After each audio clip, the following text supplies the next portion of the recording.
Members, distinguished delegates, ladies and gentlemen, I extend all of you a very warm welcome on behalf of Bangalore branch of SARC of ICA for today's seminar afternoon session on the topic Application, Accumulation, Assessment and Taxation, including the changes made by Finance Act 2016.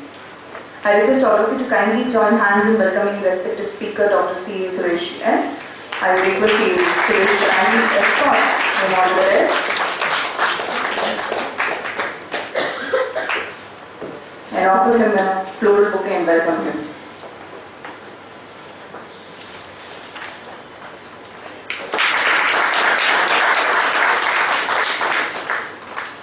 Thank you, sir.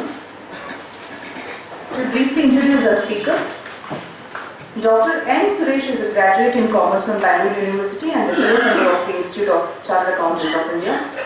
He did his PhD on the subjects Taxation System and Practices in India, NGOs, NPOs, Legal Systems and Practices in India. He has authored a few books and several articles on varied topics relating to corporate law and taxation.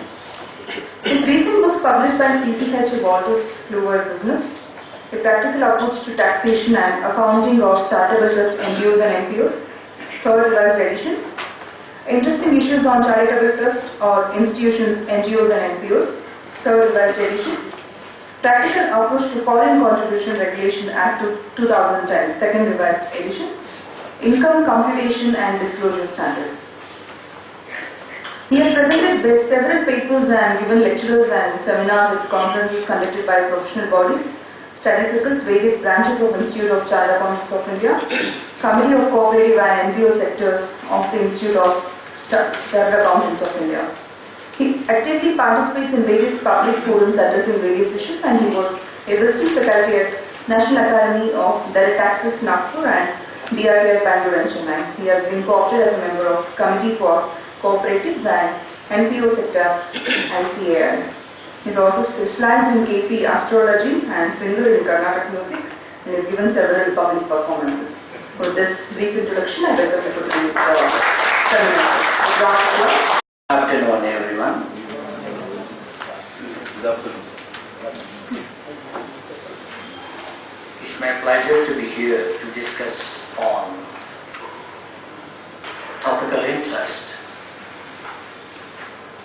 application, accumulation, and taxation changes made in Finance Act 28 of 2006 and taxation options relating to the charitable trust of institutions, NGOs and NPOs. At the outset, let me thank the Bangalore branch and the SARC for inviting me to speak on this important topic. You know, once upon a time, the assessment of the charitable trust or institutions were in a great slumber.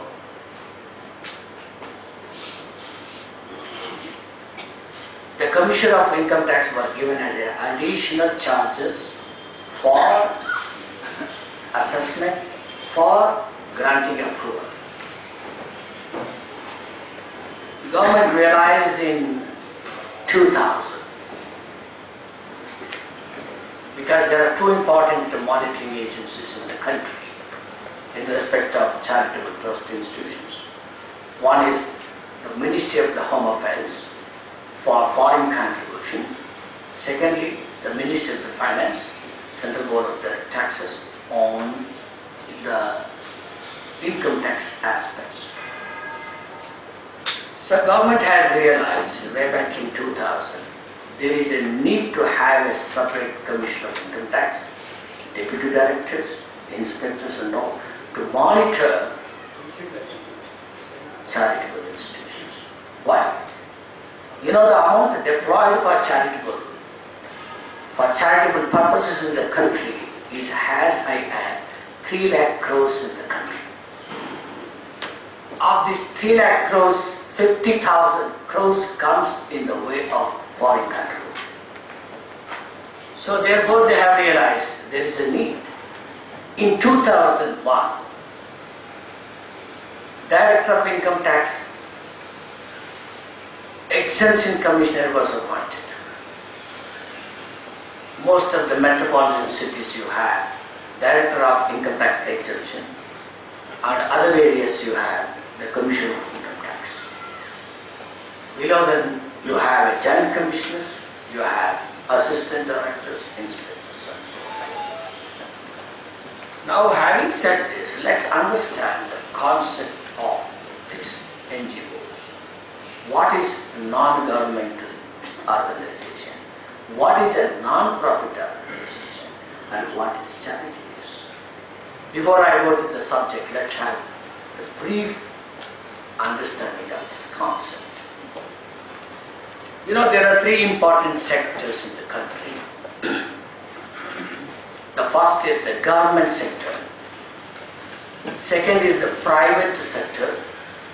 Third is the social sector.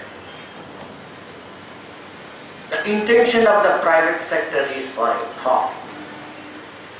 They do exist for a profit. They deploy funds for a commercial exploitation. You know,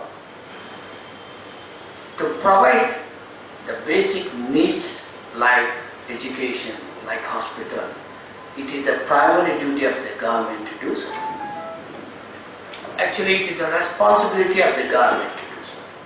Because there is a ever-increasing demand for this, government alone cannot be able to cater to this need of that. Therefore, the social sector assumed the role of the government in meeting these needs. Think for a while. If there were not to be a private educational institution, what would have happened? Assume for a while, if the private hospitals were not to be here, what would have happened?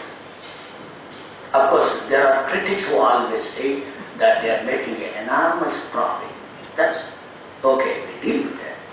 But unless they have existed today, you would not have got such a wonderful education as it exists today. You would not have got the medical facilities as it exists today. So when the government, it is the primary responsibility of the government to do, but social sector assumes. Because the social sector assumes this role, therefore they are called non-governmental organization. Because government ought to have been done, but done by this sector called non-governmental organization. You know, they exist not for the profit. Because charitable institutions, one of the basic criteria, the fabric characterizes not only charity but also non-profit intention. Because they do exist not for profit, therefore they are called non-profit or a non-for-profit organization. They exist voluntarily. Because there is no compulsion under the law that charitable institutions should exist today. They exist independently. Therefore they are called independent sector or the voluntary sector. So with this, you know, question came up way back in 1971 because the exemption for charitable trust or institution has been there from 1860 when first time the Income Tax Act was introduced in the country. It was in the year 1860. From the year 1860, there is a direct provisions which provide exemption to the charitable trust or institutions. So government was thinking why this exemption should be continued to be provided for. Therefore in 1970-71, government constituted a direct taxes inquiry committee. And one of the important requirements for this committee is to look into these provisions, discuss with the various stakeholders and come back and submit a report to the Government of India whether the exemption should continue to be provided for these institutions. So in turn, the Direct Taxes Inquiry Committee did discuss with the various stakeholders. Then afterwards they have submitted a report to the Government of India way back in November 1972.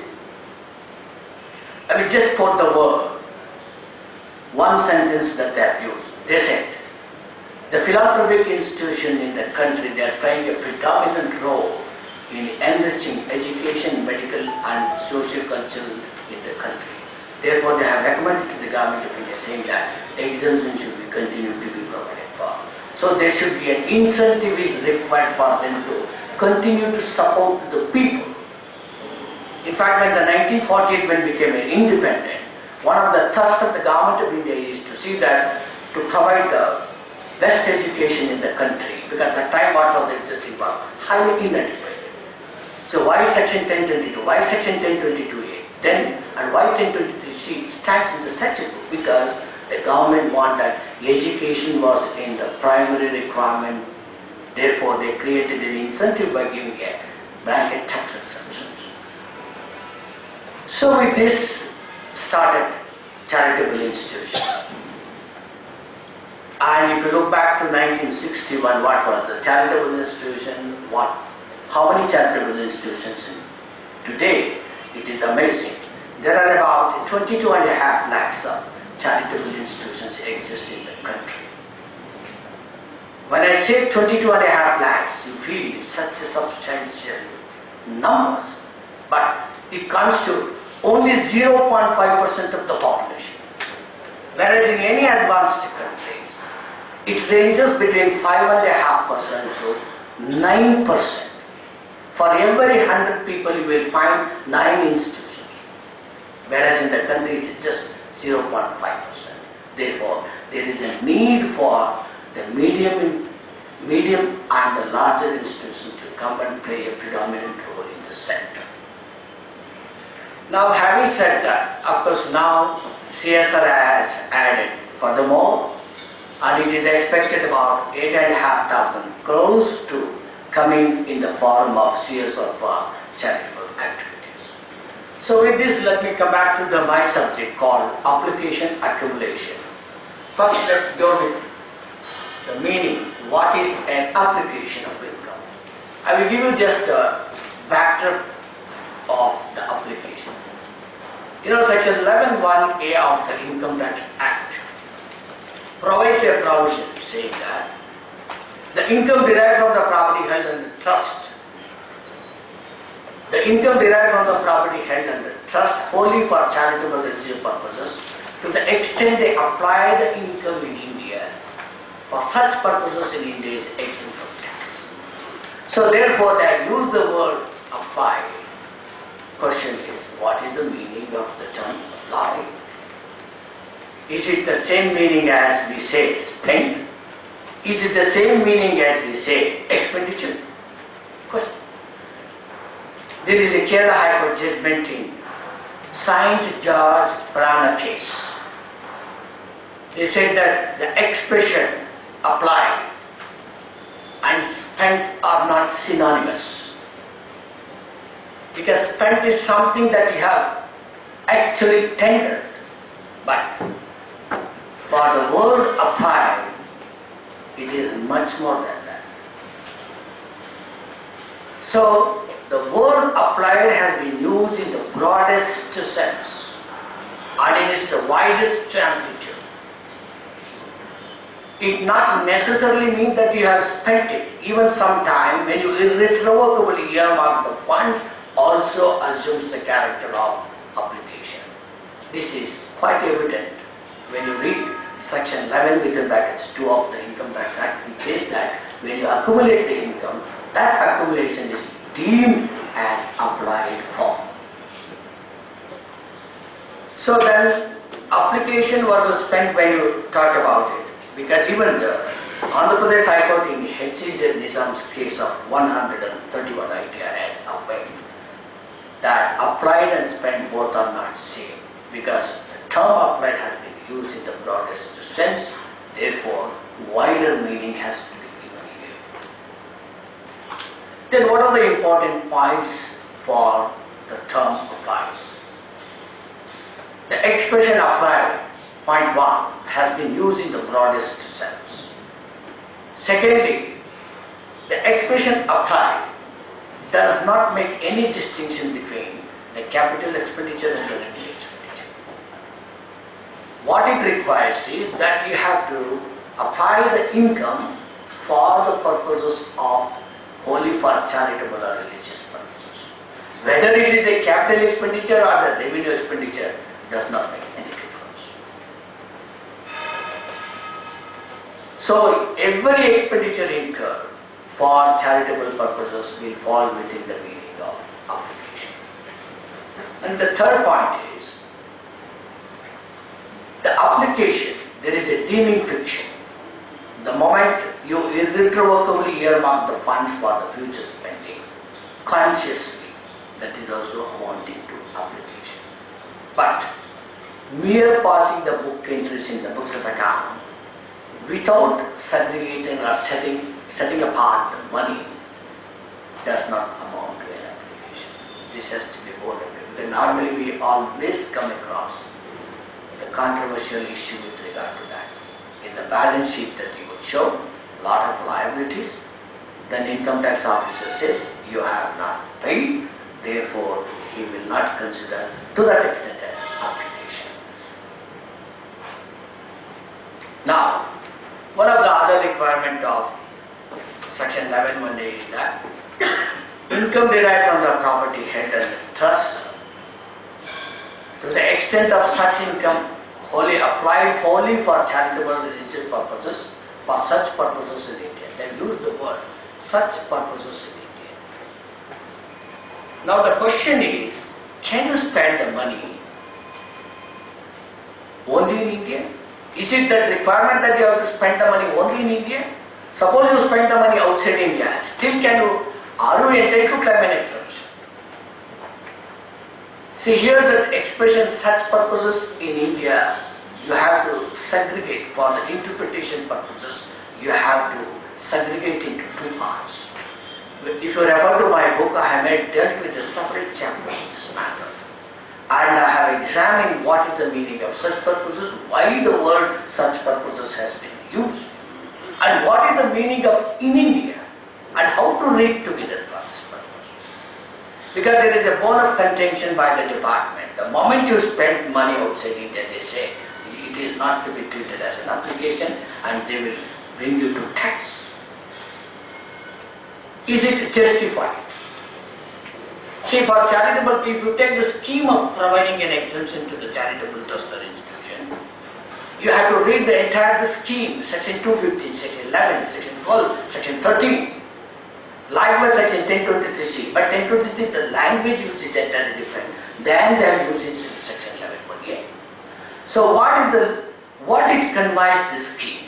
The scheme is the benefit of charity should go to the people of India. Because if you go back to what was mined in 1948 when we became very independent, why the exemptions have been given to this charitable institution, there you will understand what is the inherent meaning, what is the inherent objectivity of providing these exemptions. If you go back to that, main thrust was to provide benefit to the people in India. That means the objectivity is that people of India should derive the benefit of this. The benefit should go to the soil of India. So now there is an object, there is a spending.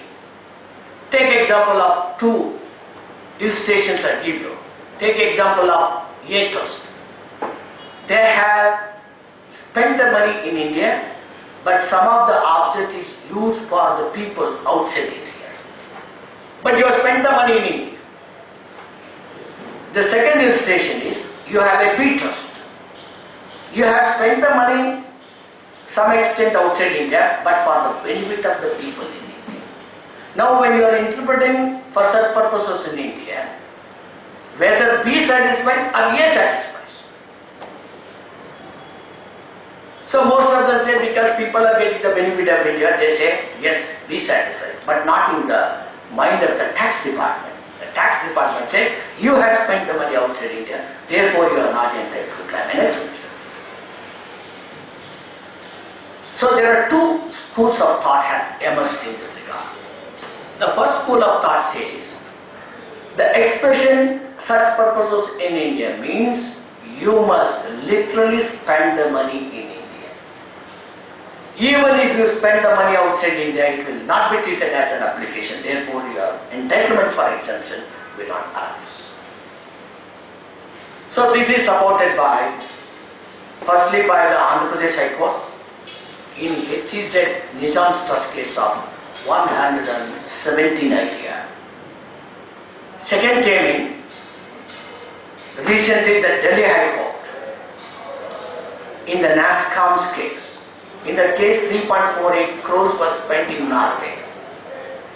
In the course of the scrutiny, the department said, you have spent the money outside India, therefore that you are not entitled to claim an exemption. So this position was affirmed by the Delhi High Court. Because they spent the money outside India, therefore they are not fitting to the meaning of such purposes in India.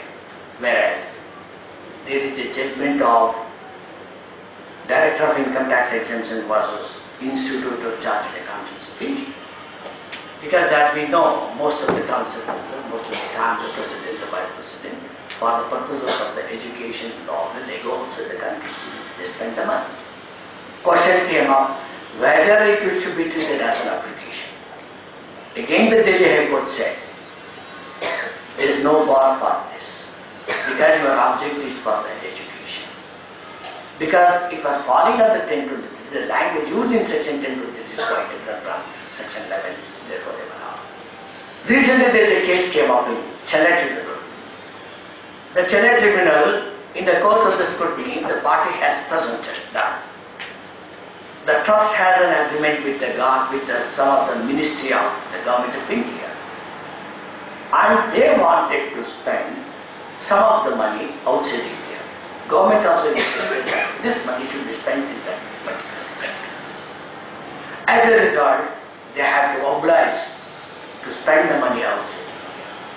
But the income tax officer has raised the question, you spend the money outside India, therefore it will not be treated. Then the associate has argued, look, I have not spent at my pleasure, I spent at the instance of the government. On this pretext, the tribunal has examined. Then he has remanded back the file for further more information. If this is concluded, it is a wonderful judgment for most of us. Money spent outside India. Say for example, we have another case. It is based in Lucknow. They have spent the money outside India. The reason is, the principal donor has insisted that on the health sector they wanted to make mapping, they wanted to make survey and mapping, because they found that children up to age of 3 years, they are dying very fast in that particular state. So they wanted to see what is the reason for this, that how this is happening. Maybe for malnutrition, for maybe any reasons. Then they said that this project was set up. If this survey and mapping to be done in India, it would have taken 4 years to complete. Whereas in the global tender, the party came in, he said, we will finish it in less than 5 months, because they have used the digitized way of mapping. So these people have given the contract to them and paid the money outside India. Now, should you wait for 4 years or should you wait for 5 years? How much escalation of cost would have gone if it were to wait for the 4 years? So now the matter is before the tribunal again, because again we have emphasized that objectivity is most important. Don't look back, literal spending, where they spent the money. Who derives the benefit is the most important in the scheme of the charity, Still we have to wait for this. Likewise in the case of the book entries, mere creating book entries does not support for as an application unless the funds are earmarked for this purpose. Now the method of computation. Now there is the application. How much to be applied for? If you look at section 11(1)(a), there are 2 limbs attached to that with regard to application.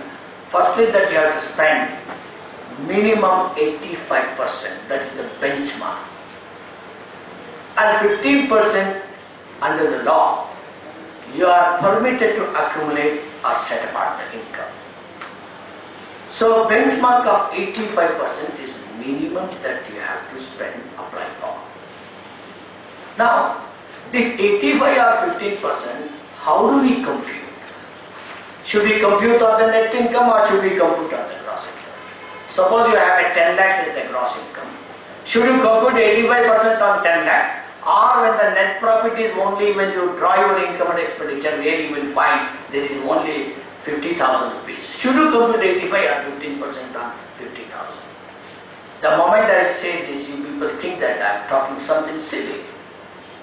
But this silly matter went up to the Supreme Court, originated from the Kerala Income Tax Officer, where he actually applied the language as used in section 11.1. Because in section 11.1 they use the word income derived from the property. They use the word income. What is an income? You have a gross, you have expenditure. Gross minus expenditure is understood as income. So therefore he said, because the language used in section 11.1 is so clear, income only to be taken. They have not used the word gross income. So therefore he has computed the income on the net and taxed the party. So then went up to the Kerala High Court. Kerala High Court said, no, this is wrong interpretation because the computation test fails. Therefore they said they have been confirming the views of the associate against the department. The department contested before the Supreme Court in CIT versus Program Community case of 248 ATR, page number 1. So this Supreme Court, what they said was, look, the language used income derived, but you must see that it leads to absurdity if you take the net income.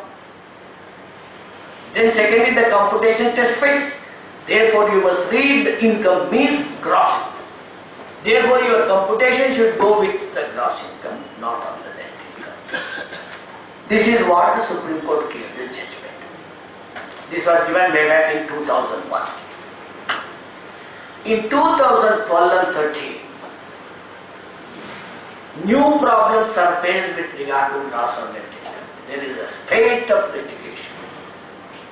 In Bangalore, as many as 25 appeals that I have filed in this regard.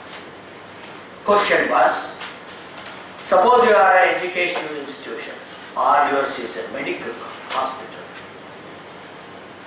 The department was canvassing that the Supreme Court judgment of the CIT program community case, if you analyze the case, that assessee has received only voluntary contribution donation as an income. They did not carry out any activity except the donation. Therefore, if you have only donation, we will give you on the gross income. If you carry an activity, then we will compute the income on the net income. Many educational institutions have been brought to tax by virtue of this wrong thinking. See, whether it is the Supreme Court has clearly said, laid down the principle, computation should be on the gross income. Why should you go back? They have twisted the facts and saying that you are carrying an activity, either maybe education or maybe hospital. When you carry an activity, we have to take over the net income. This was misconstrued. In fact, I have argued a case which is in our favor, saying that you have a charitable objects. You have to go back to section 215 of the Income Tax Act, which defines the charitable purpose. You have 5 limbs attached to that, starting from relief of the poor, education, medical relief, advanced mental general public utility, and so on and so forth. As long as these 5 limbs are carried out, then you have to compute the income only on the gross income, not on the net income. When the net income comes, the net income comes when you carry a business. Because it is unethical when you carry a business, say for example, when you carry a business incidental to the main attainment of the objects of, say, education. Suppose there is a college which runs the education. There is a publication of books for the students. Suppose the publication of books of the students, if it were to be 10 crores is my gross income, and after all that the net income is 10 lakhs. If you claim 15% on 10 crore, 1.5 crores, it's wrong. Because here you are carrying a business. Business always goes with the net income. But charity is not the business. So you have to draw the distinction between what charity is, what the business is. Because there is a provision under the Income Tax Act, section 11.4 and 11.4a clearly lays down the principle. Section 11.4a says that you are permitted to carry any business provided it is incidental, ancillary to the attainment of the main objects of the charity, because there is a judgment of the constitutional bench consisting of the 9 Supreme Court judges way back in 1970. In 121 ITR it was stated that even if you carry a business, just because of that, they should not deny an exemption. First they must find out, is it to attainment of the main object? If it is ancillary to the main object, exemption should be continued. Only thing is that computation should go under section 11.4a by taking the net profit. Again, it is supported by another Supreme Court judgment of 30 Trust case in 238 ITR. What the 30 Trust case said was, you can carry a business which is incidental, but condition is the net income of this business should be poured back to charity, and you have to furtherance of the charity was used. As long as you do this, you are entitled to claim an exemption. So that means it clearly gives the message, the net income of the business should flow back to charity. Then on that net income, 85 and 15% to be computed is very clear. So therefore, I have contested only when there is a charitable object consisting of the filings, computation should go with the gross income. Only when there is a business, 11.4, 11.4a, net income will be taken. This I have emphasized in my book also.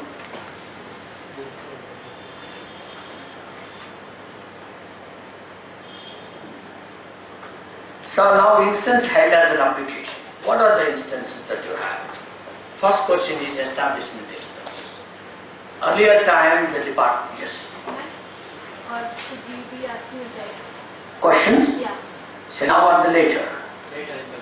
Probably later? Later. Please note down. Yeah. I will answer it. Second is that what are the instances that you can say this is an application? Firstly, the establishment expenses. You know the establishment expenses, one time the department contested that. Establishment expenses does not go to charity. Therefore should not be allowed as application. Then this was challenged in the court. Say, unless you establish an office, unless some people, administrative people are there, how do you run the charity? How do you achieve the objects of the charity? Then finally that most overwhelming judgment of the court, by overwhelming, all the judgments of the court said that establishment expenses should be treated as application of income. Secondly, payment of taxes. Whether the payment of taxes should be treated as an application. Because when you go to the business, the payment of income tax will not be treated as an expenditure. Should it be treated as application for this purpose? Court said, yes, any payment of taxes. See, for charitable institution, it is simple, incoming and outgoing. This is the simple test you have to evolve. All incoming and all outgoing should be accounted for. All outgoing, as far as for charitable purposes concerned, it should be treated as application. Again, the capital expenditure. Capital expenditure incurred for charitable purposes is an application of income. Then very strange case came in respect of writing of loan advance to weaker section. Should it be treated as an application of income?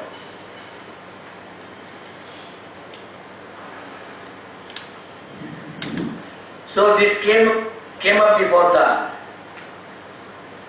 Sacred Heart Church, Chennai. Whether when they advance, give a loans to the weaker section of people, due to various factors, if they can't able to repay that, then you will charge them in the books of account. Should it be treated as an application? The Madras High Court said, yes, it is an application. because it goes to the downtrodden of the people. Even otherwise, if we have given freely, it would have been an application. With that logic, they said it is an application of income. Then the repayment of tax. This is the most important aspect which to be looked into. Whether it is amounting to a dual deduction or a double deduction also to be looked into. See, the depreciation has been stripped off. There was a continuous litigation with regard to depreciation. Because depreciation, when you compute, because of the loss arising out of the wear and tear of the asset, which you will book, though it is a notional figure, department contested, taking the judgment of the Supreme Court, a Scott's case, saying that depreciation for charitable institutions will not be allowed. Because the word applied comprises of all capital expenditure and the revenue expenditure. When you acquire an asset, immediately you will show as an application and 100% deduction that you are claiming. Again on the top of that, claiming depreciation is per se amounting to a double deduction. Of course, this controversy has been put to rest because of the changes made by the Finance Act of 2014. This has been deleted because the dual deduction. Now come back to the repayment of debt. Suppose your trust takes 1 crore loan from the bank and acquires an asset.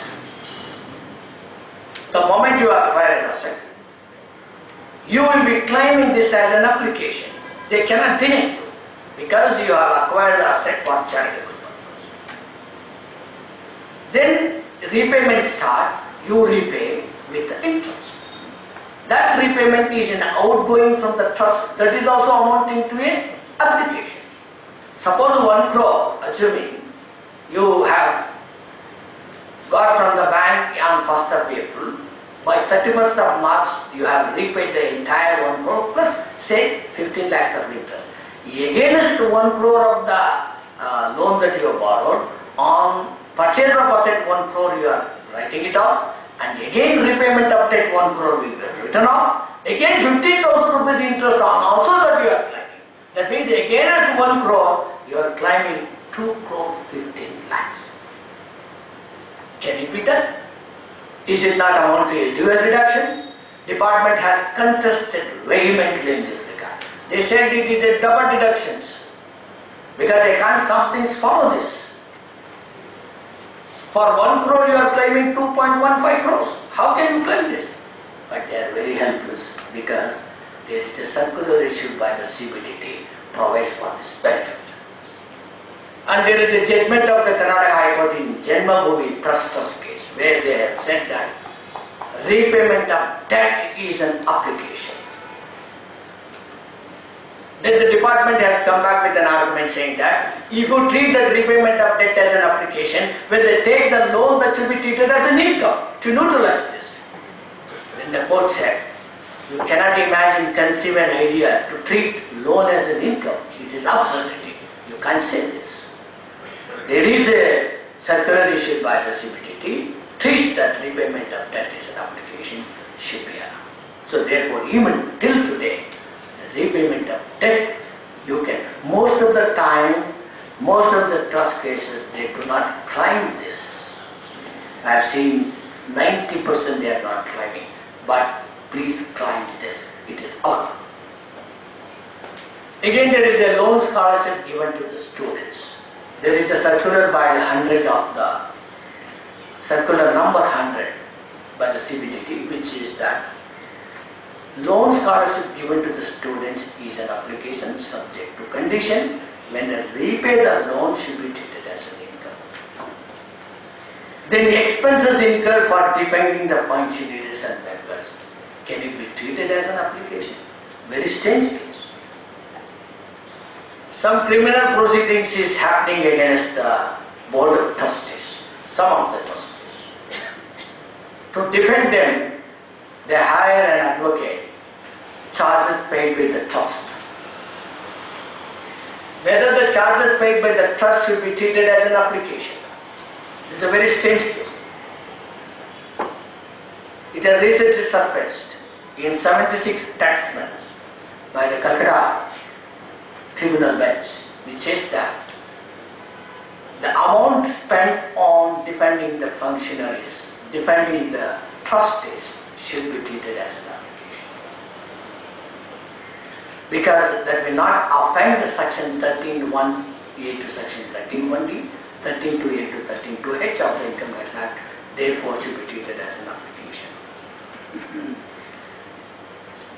Now another very hot debate is with regard to salary paid to trustees. Can you treat this as an obligation of income?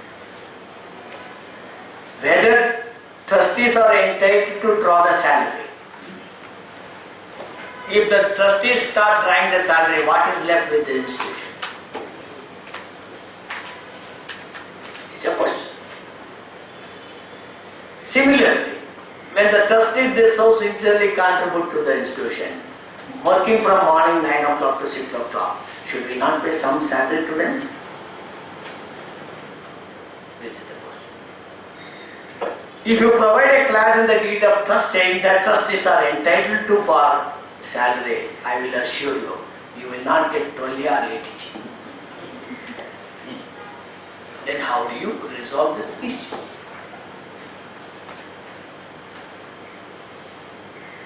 Very simple. There is no bar under the law to pay salaries to the trustees. Because section 13(2)(a) to section 13(2)(h), which brings various fiction of law.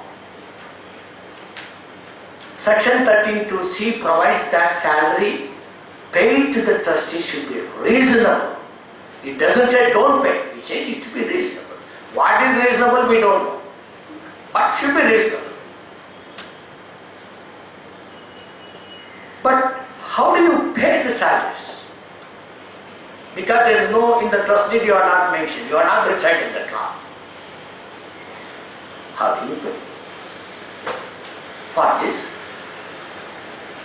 the board of trustees or the trustees occupies the dual role.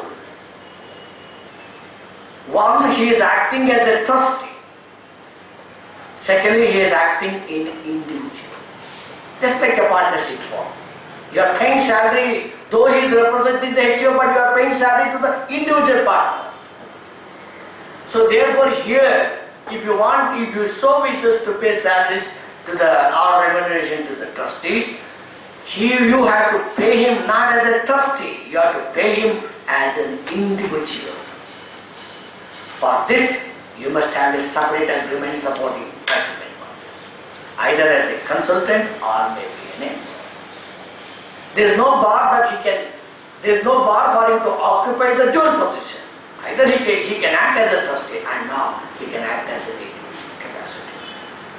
So therefore, when you have a separate agreement for this, there is no bar to pay the salaries. And for this, it is a policy matter. Hiring, firing of employees is a policy matter. It did not go into the trustee.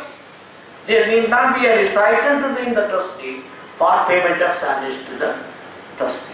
Because it is a policy matter which you can hire people and you are hiring one of the trustee in his individual name as an employee or a consultant.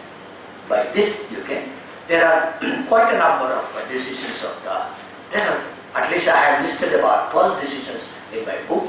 It supports the view salary can be paid to the trustees. Incenses not held as an application. When you create any reserve fund, it will not be treated as application. When you make payment in advance, suppose you make payment to the supplier as an advance, can you treat this as an application? Question. So it will not be treated as an application because there is a wonderful judgment came from the Kerala High Court reported in 179 Act, which says that payment of advance you can always recover from the party. Because of this, you cannot claim this as an application. What happens to the loan situation? The loan Pardon? is again recoverable. Pardon? Loan given by an institution. See, loan given to whom?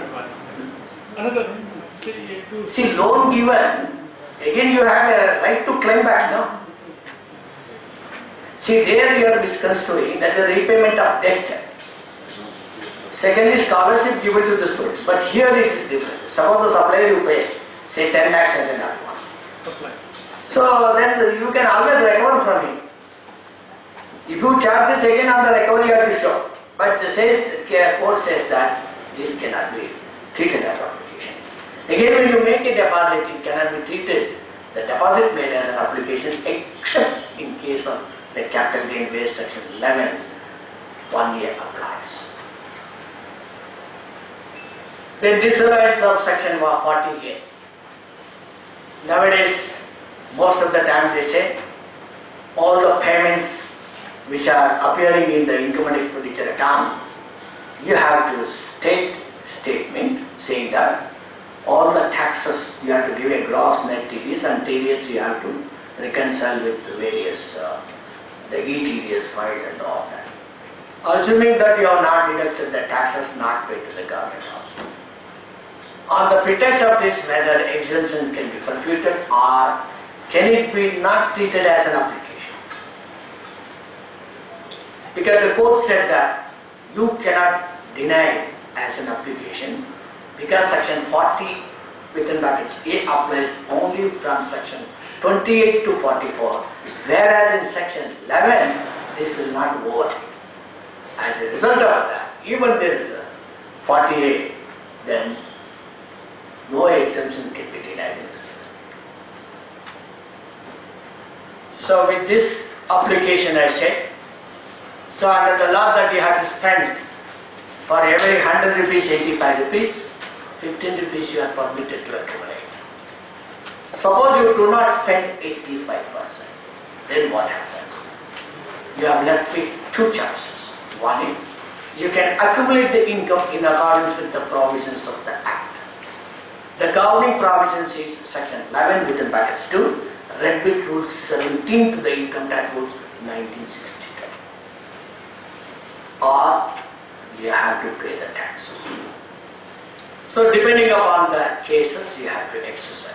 First, let's understand the meaning of accumulation. So what do we deal with? 415. Okay. So now, what is the meaning of the term accumulation? There is a very wonderful judgment of H.M. Nizam's case of the Supreme Court.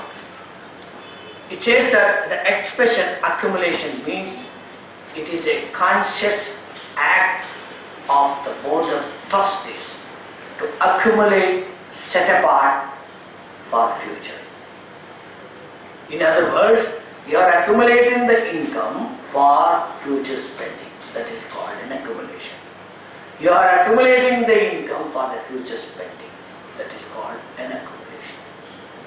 So when the accumulation arises, the accumulation arises when there is a deficit of spending money. You are supposed to spend 85%. If you do not spend 85%, the difference is called the deficit. This deficit can be accumulated. And the Finance Act 2015 has made far-reaching legislative changes. So according to this amendment, you have to file form number 10 or whatever the, either form 90 or form 10 as a context today, before the due date for filing the return of income. If you do not file form number 10 within the time stipulated, then benefit of accumulation you will not get. See, earlier there was a controversy. Suppose you do not file within the time frame, that is the due date for filing the return of income. If you file belatedly later, what is the position? Overwhelming majority of the High Court said, filing the form number 10 is only a procedural requirement. It is not a mandatory requirement, it is only a procedural requirement. Therefore, this procedural requirement can be complied any time before the conclusion of an assessment. There is a landmark judgment came from the Nagpur Hotel Owners Association case of 247 ITR, which said that this is only a procedural aspect It is only a procedural requirement. If it is not complied before the conclusion of an assessment, you can hand over this form number 10. This is possible. To negate this Supreme Court decisions of 247 ADR, 2015 has made an amendment. They have made it as a mandatory requirement today. You have to file form number 10, otherwise your accumulation will not be allowed in the return of income. So therefore, be careful to compute the income and see what is the position, whether form number 10 is required or not. If required, first file the form number 10. Because when you go to the form number 10, filing, three important requirements are there. What are those requirements? First, you have to mention object for which you are accumulating. Secondly, you have to specify quantum, how much that you are accumulating. Thirdly, you have to specify years, how many years you want to accumulate. Is it for 2 years, is it for 3 years, 4 years? But maximum quantity is only for 5 years. You have to specify. Then you have to give the copy of the text of the board resolution for accumulating the income. Now, in regard to this amendment, there is another amendment that has happened. 2016 March rule was changed. According to the latest rules, Form 9A has been brought in, inserted. Because earlier there was only form number 10 for all purposes. Now there are two forms, Form 9A and Form number 10. Form 9A applies in case of Section 11(1)A, there is an explanation. If you are invoking this explanation, then you have to file Form number 9A. If you are going to Section 11 within brackets 2, you have to file Form number 10. The contents of Form number 10 revised and earlier, there is a great difference. You should be very careful.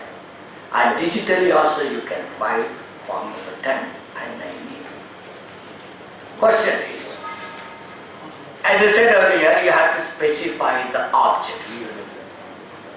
How many objects can I specify? There is a landmark judgment of the Calcutta High Court, J.K. Singhania's trust case. In that trust case, what had happened? They filed form number for accumulation of income. While mentioning the object, they have verbatim borrowed all the objects as contained in the trust deed. Entire object they borrowed and filed. It was a monitoring case by the Director of Income Tax Exemptions. When he looked at form number 10, he said, what is this? They have borrowed all the objects. How can we allow exemption? Because his interpretation was, those unfulfilled objects which you could not apply the income only to be brought over here. You can't bring all the objects. Therefore he said, he denied the exemption. Unfortunately, with due respect to the Calcutta High Court, they are in favor of the department. Therefore, the Singhania trust was brought to tax. Then the trend has changed. Subsequently, the various High Courts said whether it is one object, 10 objects, what makes the difference? As long as they are charitable objects, as long as those objects found in the trust deed, what makes the difference? So now the trend is the plurality of objects is permitted under the law to be filed. So basis of computation I have already discussed, gross versus net. So this is the amendment which took place. Please note all this amendment, because now you will find in the income tax rules, Rule 9A and Form number 10. This is what you have to go, you have to comply.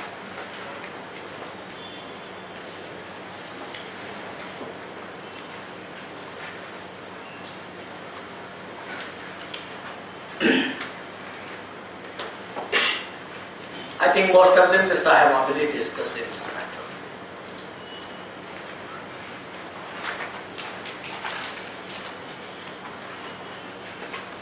So the time frame for filing Form 9A as well, the 10 is before the due date for filing the return of income under Section 139(1).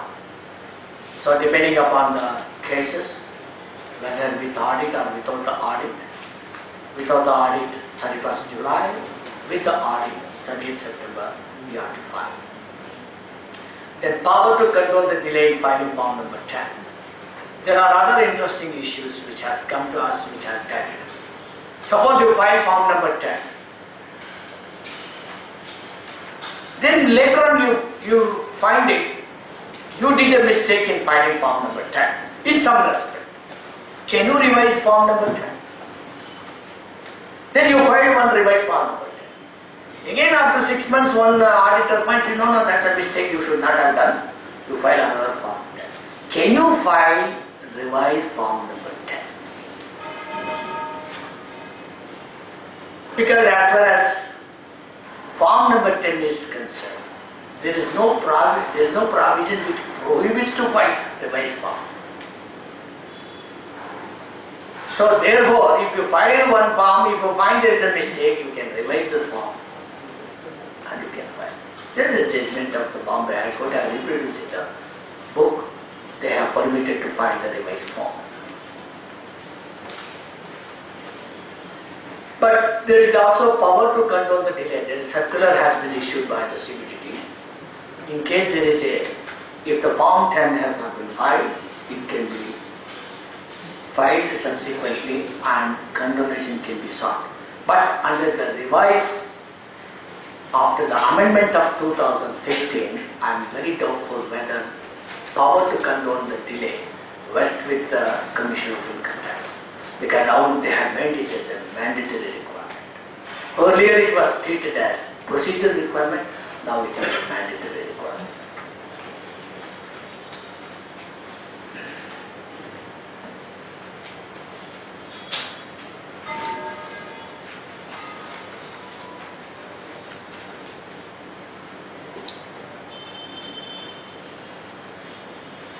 Now I am going to take up the changes made by the Finance Act 2016 budget.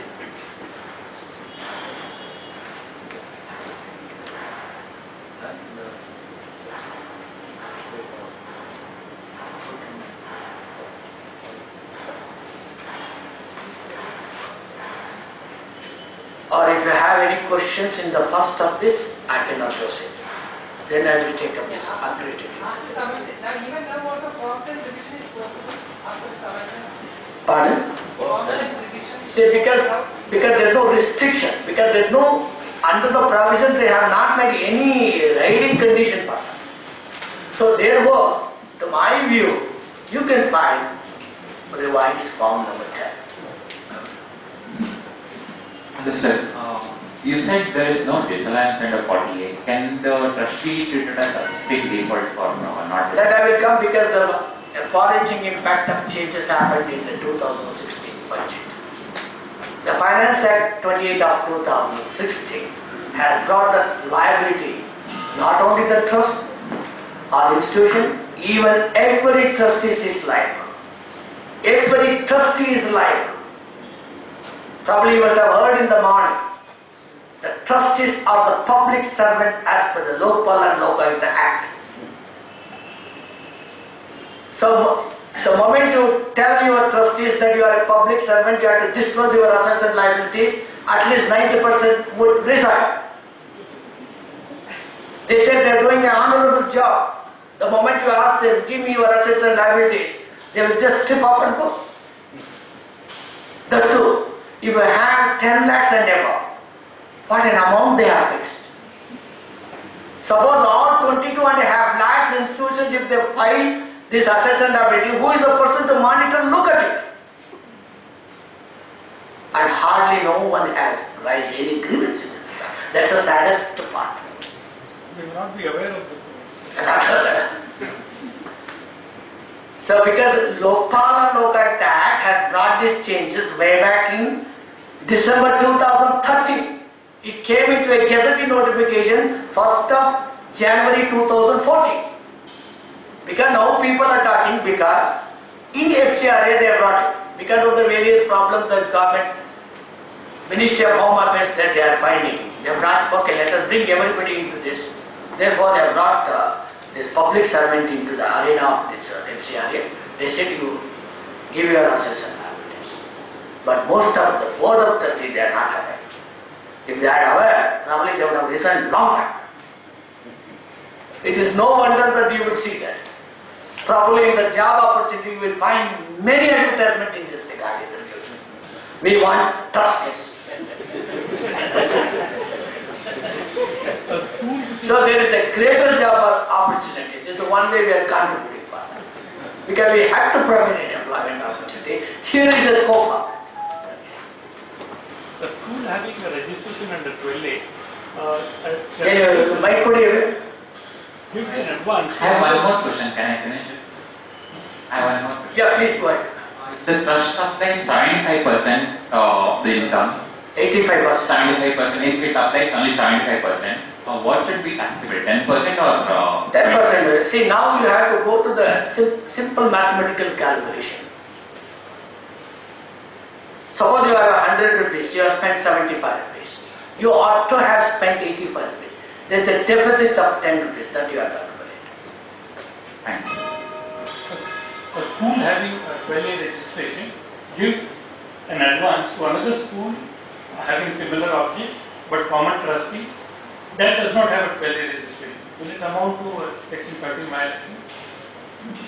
No, there is no violation as such. See, donation, of course there is a condition that another institution should have been registered under section 12A or it should be under section 1023C. 12A, if they have not been registered, you can invoke section 1023C prominently.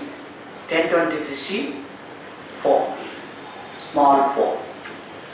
Under that, if trust or institution exists solely for educational purposes, not for the purposes of profit, if their gross income is less than 1 crore, It is crossing 1 crore. crossing 1 crore means you have no choice, because it may not be allowed, because there is a condition that it should be registered under the provisions of section 20. Of course, there is no direct provision provided under the Income Tax Act. Income Tax Act does not talk about this. They never said that your other institution, see, donors and donee, they have not defined. The donee, whether should be registered under section 12A or registered under 1023, they have not spoken about it. But only the department is saying that to give a donation to another trust or institution, they should be registered under section 12A. It is not a donation, it is an advance. It's a loan given. Yes. Loan given, there is no, see, loan given only that when there is a common trust between these two institutions, the test you have to evolve is under section 13(2)(a) to section 13(2)(h). Giving loan falls under section 13(2)(a). For section 13(2)(a), you have to satisfy 2 leaves. Firstly, you must secure. Suppose you are giving the loan to a stranger, what you would have done? You would have insisted them giving a security. Correct? Then you would have charged them the interest. If you do this, then it will not violate. There is a judgment of the Supreme Court in 259 ITR. It's a very wonderful judgment. I just share with you. It is a section 25 company then. The founder director took 75 lakhs from the company. So amount was shown that advance paid to so and so. 2 years passed. Then in the 3rd year, in the course of the scrutiny, they have asked them, whom you have given? Given to so and so. Why you have given? Answer was not there. Then they came with an evasive answer saying that we are given to the managing director because we wanted to buy a property and we wanted to take on the lease of the property. Therefore, we are given to the managing director. Whenever he feels it convenient, he can buy this property in the name of the company. They said. Then immediately they asked, okay, did you make any agreement with him to give this money? They said, no, he is a managing director. He said, he may be a managing director, but he has taken the money of the company. As an ordinary man, you would not have insisted for an agreement with him. Therefore, the Supreme Court said it is a sham transaction. They have taxed them mercilessly. So therefore, here, interest and securities to be seen. Suppose this is interest free, unsecured, but the objects are the same of both the institutions. Now, objects doesn't make any difference. Whether it is the similar objects or the other objects makes no difference because you are giving them the money. It is not an application. One of the objects of the school is advancement of education. No, that's okay. See, that is the question is whether the loan given is an education. That's what you're saying. See, your question is not clear whether you are given as a loan or you are given as a donation. It is not as a donation, it is a loan. It is a loan. Loan is always repayable, correct? Either repayable on demand or repayable on the basis of the agreement, correct? Therefore, it is well allowed. Only thing is when the two parties are associated themselves, then the question is you have to seek the security. Secondly, you have to charge them the interest. If you do not satisfy these two conditions, it is violative of section 13(2)(a) of the Accumulation Act. That's all. One question. Yes. Out of 100 lakhs gross receipts, 85 lakhs have been spent or application has been made. Balance remains 15 lakhs. So that the balance 15 lakhs is carried forward to the reserve fund. Whether the reserve fund will be treated as accumulation or application. See, reserve fund will be treated, it will not be treated as an application because it has been allowed to set up. You can use the money. So we have to find form number 10 in the Not necessary. See, there are two limbs of section 11(1)(a). One is not exceeding 15%. Not exceeding 15%, you need not comply any procedural requirement. You can just set aside. Whereas for 85% deficit, then only you have to find form number 10. Okay, so time to another question. Whether the trustee can take or avail loan from the trust or he can grant loan to the trust. See, both is permitted provided the test of transparency is required. Simply taking away loan without giving interest. No, Simply taking away loan without giving interest. one thing, sir. He is a Muslim. He is bought about taking interest or giving interest. No, that's okay. I am not coming back with that. Only thing is what is law says I am telling you. You have to charge the interest in case you lend the money. But somebody lends the money without interest is good. No prohibition. It cannot be considered as a benefit derived from the trust No. by the income tax officer. Yeah, that is not necessary because there are quite a number of these Supreme Court decisions came and it is only a mutual understanding. Suppose I lend you money without charging interest. In my assessment, they cannot deem that I ought to have charged. It is my mutual understanding. So, in earlier case of NASCOM, when Can you make it louder? yeah, in case of NASCOM, the amount was taxed because it was not spent the purpose was not in India. I mean, It was is spent not outside spent in India. Yeah. Outside India. Yeah. So in those cases, can we take this contrary stand that if an amount is spent out of a corpus, because for corpus donation there is no specific restriction. If you see 11(1)(d), it only says that it is directly exempt. There is no condition and like what is stipulated in 11(1)(a), like amount has to be spent for the purpose in India. That condition is not attached to corpus. So when I spend corpus money for this purpose, can I take an alternate argument that okay, this money is spent out of corpus, so you can't tax me. Corpus is without any conditions. See, there are two aspects that you have to look into.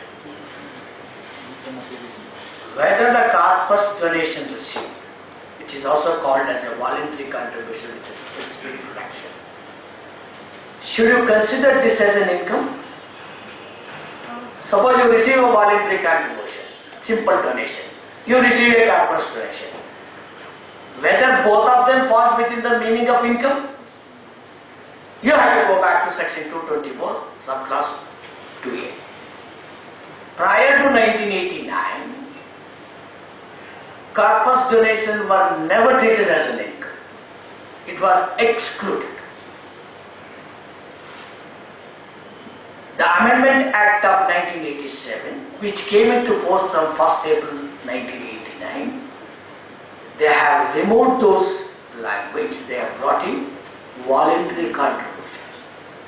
Any voluntary, even corpus donation is a voluntary contribution, even otherwise donation is a voluntary contribution. Therefore, in the first instance, you must treat them as an income. When you treat them as an income, where you have to apply? Should you apply in India, should you apply outside? This is the test. In other words, all applications should be in India.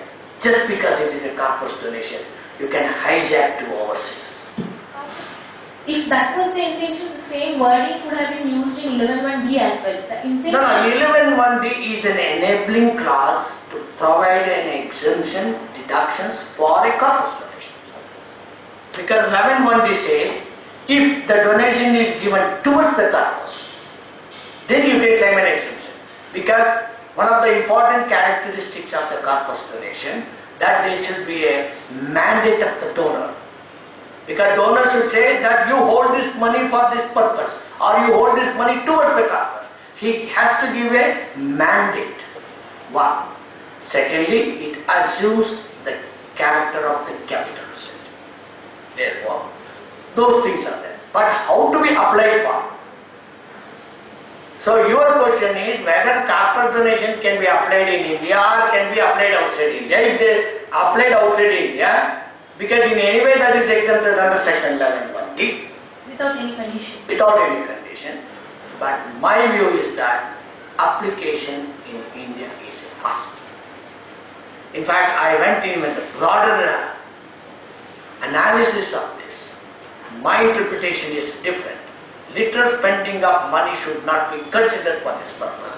Objectivity is very important. Correct. As long as my object means. Object is this. I think it will take time to come back to this mind, because now this is not the mind.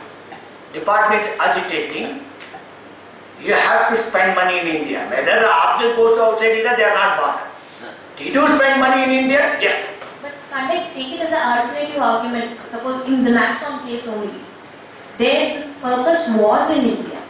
In those kind of cases, can't I still take this argument? See, if you look at the argument, I think they should have pressed proper argument there. I think there is some deficiency in pressing for argument, because it was not argued to the best extent on that, because the objectivity was not discussed at all. I think now the time is changing. Like in education, it's not a Gurukul system today. Still department says, invokes sole trustee lok shikshana trust case, which was of 1958, and say you have to comply the same requirement like a Gurukul system. You should have a board, you should have a broken chair and table, and you should have a teacher. Where it is happening? So therefore changes are happening probably. This may find a day. This is my gut feeling. If there is a deviation in using the corpus amount that is given for a particular purpose, and that amount is used for one of the other objectives of the trust. See, the corpus donation is very important. When there is a mandate of the donor, you cannot usurp his power and divert the money. If you divert the money, then it is a breach of trust. For a breach of trust, trustees are liable. Not only the trustees are liable, they cannot. Whereas, when you file form number 10, maybe after 1 year or 2 years you find it is impossible for you to go with those objects. Then there is a provision called section 3A of the Income Tax Act. You can go back to the income tax officer, state that, look, object what I mentioned, I am not able to do that. These are the new objects what I am going to comply with that. You can make a letter. Then he may accord the permission for this. It is permitted under the law. Under income tax, if there is a deviation, what are the consequences under income tax? That is For corpus donation? Corpus donation deviation. Corpus donation deviation, it should be immediately brought to tax. Sir, tax, whether tax reduction at source is an application of income. Definitely. And at the time of refund by the income tax department, It is an income. There is a judgment in the Gujarat High Court. There are the controversy whether the income tax refund, whether the income tax refund should be treated as the income. There are two. I think Hamdard Dawakana case of Gujarat High Court. They said that the tax refund is an income. Should be treated as an income derived from property. over there, interest which is deviated, the accumulation, the interest out of the FDR, that is offered for taxation or the purpose The amount that you have deviated should be brought to tax. But excuse me, suppose we receive a donation where the donor says that this should be spent over a period of, let us say, 3 years. Then we have got a practice of only recognizing 1/3 as income in the income and expenditure account, keeping balance 2/3 as a liability. Now, for the purpose of calculation of this, some 85% of the income, should I take only the 1/3 portion which has come to the income and expenditure account, or should I take the entire cash portion which has come to the balance sheet account? It's a very wonderful question you have posted, sir. Thank you so much. This is a blind chasing question. In fact, my book, I made a thorough attempt on this, but I did not express because people may criticize me. But there is a judgment which says that for charitable cases, once you receive the money, that should be treated as an income. The accounting practice you follow is immaterial. So for that, Suppose you get 100 crores. Suppose you get 100 crores, saying that these 3 years to be spent, assuming the donor said these 3 years you spend the money. You cannot buffer it. 1/3 show as an income, 2/3 as a liability, again appropriate 1/3, 1/3. Court say no. 100 crores to be treated as income. Then you file form number 10 for accumulation of income. This is what the court says. Now method of accounting what you follow is immaterial. If that is the case, all the liabilities which are shown in my liability side of the balance sheet should be allowed as an application, which the department is not allowing. But what about foreign contribution? Because there is a restriction that if I don't spend, there are certain donor agencies that money has to be returned. Or money has See, to be that is true. See, this is called supervening impossibility. It is called the supervening impossibility. When the factor like supervening impossibility subsists, then it cannot be treated as income. Say for example, you take Mount Sushi case of the Japan company. They have created a trust.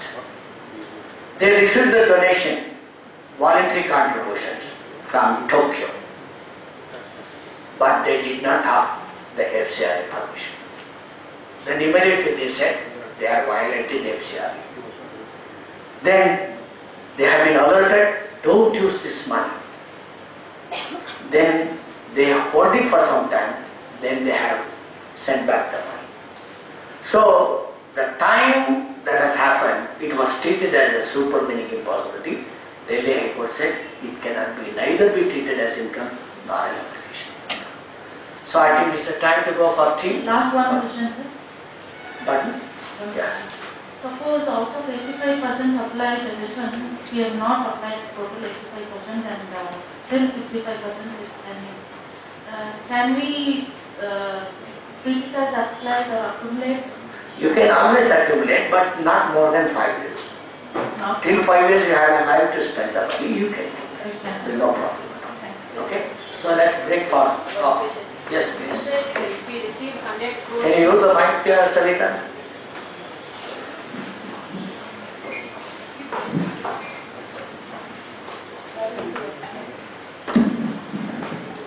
You said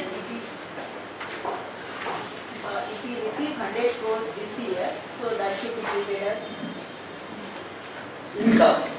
So in case if I have signed agreement with the donor, but I have not received money for the whole year, but I have implemented the project or whatever, in that case, that expenditure is an application, and is it necessary to show that as an income? Yeah, sure. You can show that as application, but only the problem is this. Very geniusly that form number 7 has been designed. There was controversy with regard to whether losses can be carried forward to set up for the future years. There are 12 high courts has given saying that charitable trust cases, they can carry forward the losses and treat that as an application subsequent year, they can do that. But department contested, you cannot do that. Silently what they did is, in form number 7, you cannot upload the loss at all. Very genius thinking they made. So where is the question? If I have a friend next to you, he is sitting there, he has got plenty of losses. He says that I can't upload it, sir. What do I do? I said nothing that I can do. Only thing is you make a computation in case there is an issue, we can place before the CIT appeals before the tribunal in this regard. Then we are helpless, nothing that we can do. Vice versa is allowed. Pardon? Vice versa is allowed. Pardon? Vice versa is allowed. You can carry forward the income. No, you can see here, last suppose he has got only out of 100 crores, he got 10 crores. But they have spent about 30 crores. 20 crores is a loss to be carried forward. That they can't do. Therefore, appropriate only to the extent of income. There are 3 types of treatment you can give. Please refer to my book. I have given project accounting in this regard. That is, you have voluntary contribution. What is the treatment you give? Second is corpus donation. What is the treatment you give? There are third called tied up grants. What you are saying is called tied up grants. So tied up grants, first when you have a grant, you show on the liability side. To the extent that you apply the income, should be appropriate to the income as well as expenditure to be done. Okay? Don't incur the loss, you will not get it carried forward. Right? So thank you, we break for the tea please. Thank you.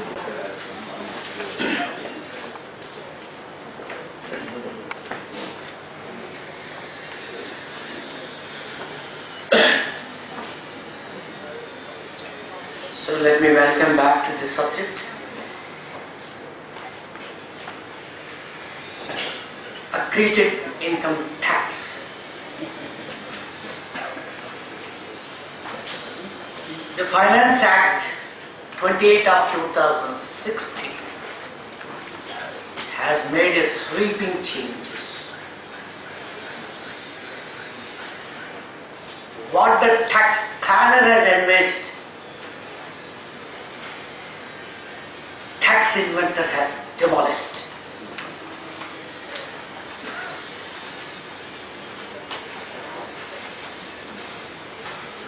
There was certain lacuna in the provisions of the Income Tax Act.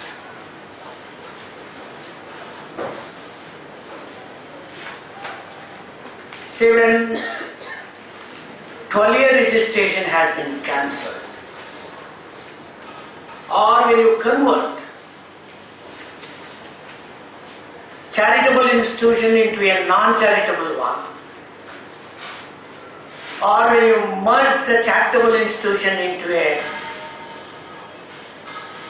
entity which is not registrable under section 28 or 1023C, how to tax them? What to tax them? In the Income Tax Act 1961, prior to this, there was no provision to deal with the situation. Most of us were thinking only income to be taxed.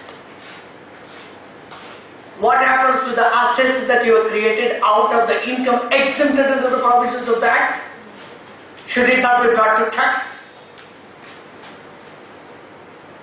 Though in the Direct Tax Code 2010, these provisions have been brought in, but now they have amplified.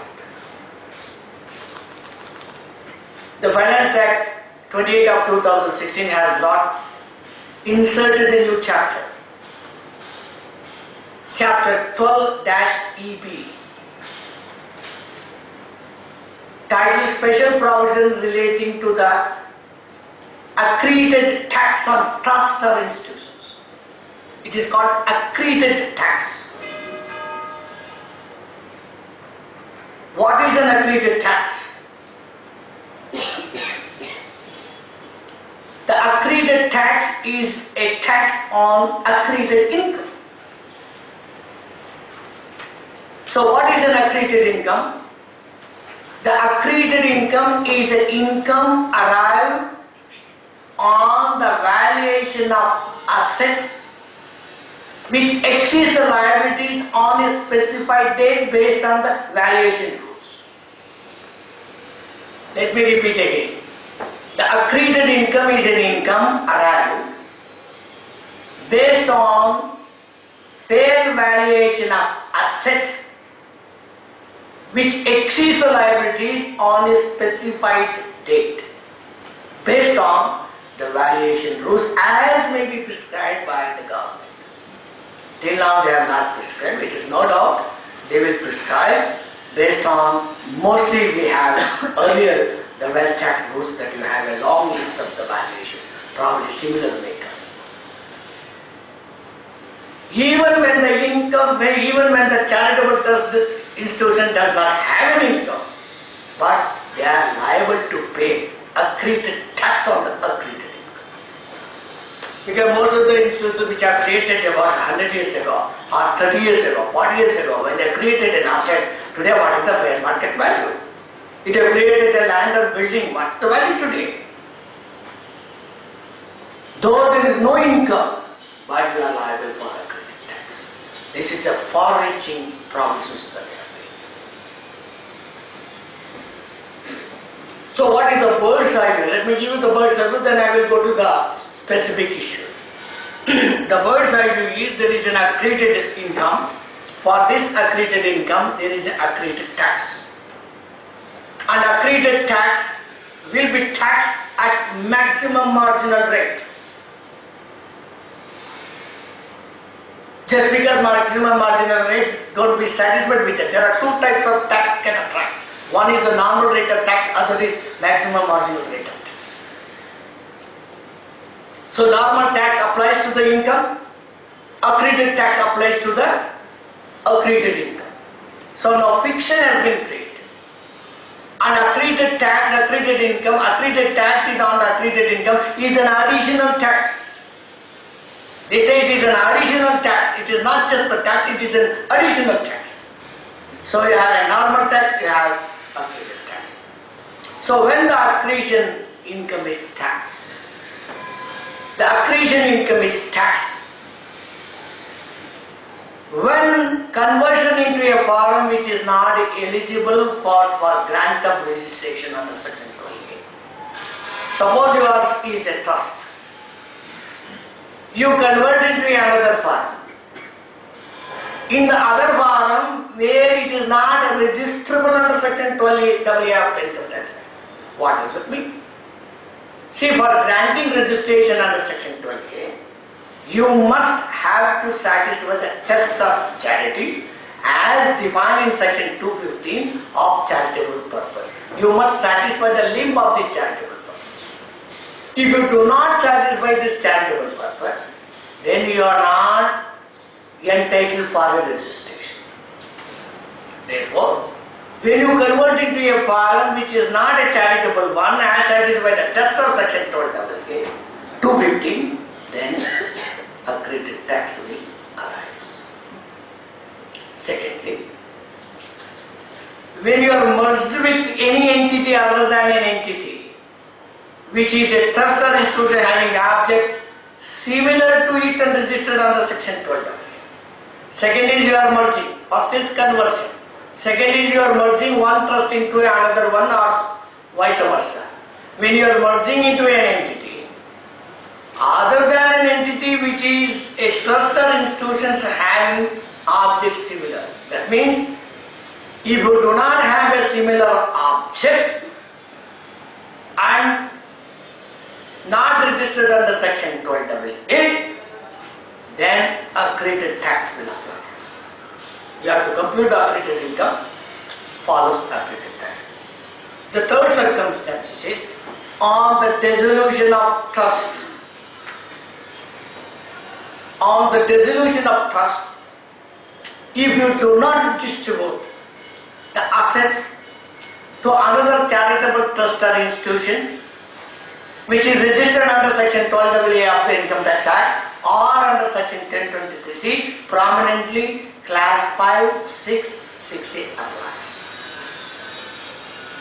Then it is deemed that accredited income will apply, you have to pay the accredited taxes. So firstly on conversion, secondly on merging, thirdly on the dissolution. These are the circumstances which attracts accredited tax. So first I spoke on the conversion.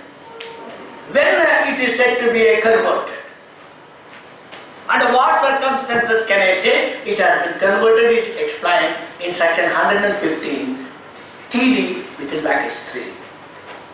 According to this provision, when the registration which has been granted under section 12A of the Income Tax Act, if it has been cancelled, but invoking section 12AA within brackets 3 of the Income Tax Act, that is the circumstances it is converted. So firstly they said conversion. When it is converted is defined under section 115 TD3. It says that when the registration is cancelled, that point of time it is deemed that it is converted. That is from charity to the other. When the moment that it is cancelled, you lose the character of charity. In such circumstances, accredited tax allowance. Secondly, or when you adopt or modify an object which does not conform to the object when you sought the registration, it is deemed that you are converted. This is a very important aspect. Most of the board of trustees, they take it for granted. They just amend the objects, either with the permission of the commissioner or without the permission of the commissioner.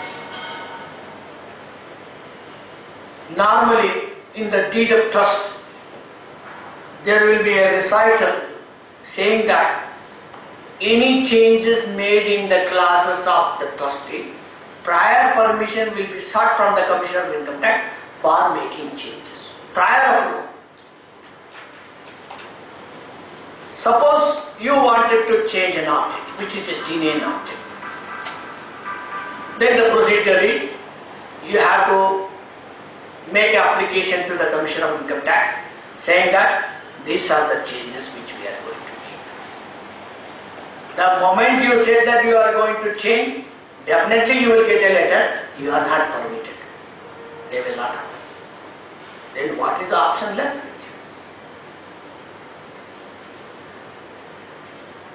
Then the option left with you is, either they will silently modify the objects,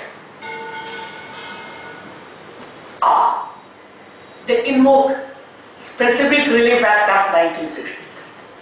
It's a wonderful act. Because the moment you go to the Commissioner of Income Tax, he says, no, we will not modify. In fact, there are certain commentary which says amendment cannot be done. In fact, when I made an attempt on writing on the book, particularly rectification of deed of trust is the chapter which I did. I made a thorough research on the subject. Right from 1922 to 2013 I have analyzed the case. Because my conviction was that when the Constitution of India itself can be amended, why not the Constitution of the trustee? How somebody says that you cannot amend the trustee? That was the feeling. So when I analyzed it, there are good number of Supreme Court decisions. Prominently Kamala Town Trust case of 217 ITR, Shakti Charities case of the Delhi High Court, good number of cases. They say you can amend, provided there should be a power in the deed of trust to amend. First there should be a power in the deed of trust. So when you have to see how much importance attaches when you draft the deed of trust, it is not just copy paste. You have to apply the mind. You have to provide all these things. If there is a clause in the deed of trust for an amendment, you can amend. Secondly, even if there is a power, to what and all that you can amend is second one. Because in Kerala High Court against that, they went to the Supreme Court. It's a wonderful, it's a society. They passed just in the AGM, passed the resolution. They amended, which the department contested. Finally, that matter was taken up before the Supreme Court. Supreme Court said, there is no provision in the bylaws of the society for you to amend this particular clause. Therefore, even for an amendment, there should be a power. Secondly, there should be a power to amend that particular clause. If you provide that, then you can rectify this. So either you have to go to the Commissioner of Income Tax, request permit. So 99% you will be refused. The second option left with you is the Specific Relief Act of 1963. In the Specific Relief Act of 1963, there is a provision which says document can be rectified. So when we read this document, trust deed is a document. When I said trust deed is a document, department contested, no, trust deed is not a document. It is a trust deed, it's a declaration. I said declaration is also a document. Therefore, by invoking the Specific Relief Act, you can amend. What you have to do? Simple. You go to the court, lawyer court, hire an advocate, file a petition for rectification. Normally they will give a notice which should be prominently displayed, which should be circulated in the newspaper. After 30 days of that, if there is no grievances or any objections to that, court will decree. The moment the court will decree, you can place this decree order of the court before the Commissioner of Income Tax. Because in one of the cases, Commissioner said, court decree we will not accept. Then I said, if you do not accept, that is a contempt of court. Because court has decreed. Then we raise it. Then I raise the issue. In what way I have to approach before the Commissioner of Income Tax? Is it that Income Tax Department is a party to my trustee? It is only between the trust and the trustees. It is only between the author of the trust and the trustees. In what way the department is interested in this? You are not party to this. Then I quoted Kamala Doctor's case. It says that Income Tax Department is not a party to the trustee, therefore they have no right in this regard. The moment the court decrees, the decree is the final and binding on the department, based on which you can carry this rectification. But now, because of this judgment of the Supreme Court, it is negated. Now by this amendment, what is that? If you adopt the objects or modify the objects which does not conform to the objects, what are those objects? See, you have to link the word by word. If you go back to section 11(1)(a), they have used the word such purposes. What is that such purpose? Such purpose means a purpose which is contained in the deed of trust and the purpose which has been notified before the Commissioner of Income Tax at the time of granting the registration. Thereby, when you start a registration, what are the objects only should be the object. Suppose you have a different object than what is that, then it is amounting to modification. It is amounting to adoption. So, in case of the adoption or a modification, unless you file a fresh application for seeking registration under section 12(a), or if the application is filed when it is rejected, then it is deemed to have been converted accretion tax offence. So now modification objects, you should be very careful. The moment you try to modify the objects, either with the permission or without the permission, particularly without the permission, you please apply for registration. That is what is contemplated. You have to get a fresh application to be filed, seek 12-year registration. Secondly, if the application is rejected, file an appeal. At least you can take up to the next level. These are the circumstances in which it has been TD, where it is deemed to have been converted. Then tax payable. How much is tax payable? There are two limbs of the taxes. One is on the income. On the income, normal tax applies. On the accreted income, maximum marginal rate of tax as defined under section 229C applies. The highest rate of tax will be applied on accreted income. So what is the time limit for payment of taxes? The time limit of payment of taxes is 14 days from the date of order. See, even in the normal circumstances, they give 30 days to pay. Now they say, the moment they pass the order, within 14 days that you have to pay. Unless you challenge in section 253.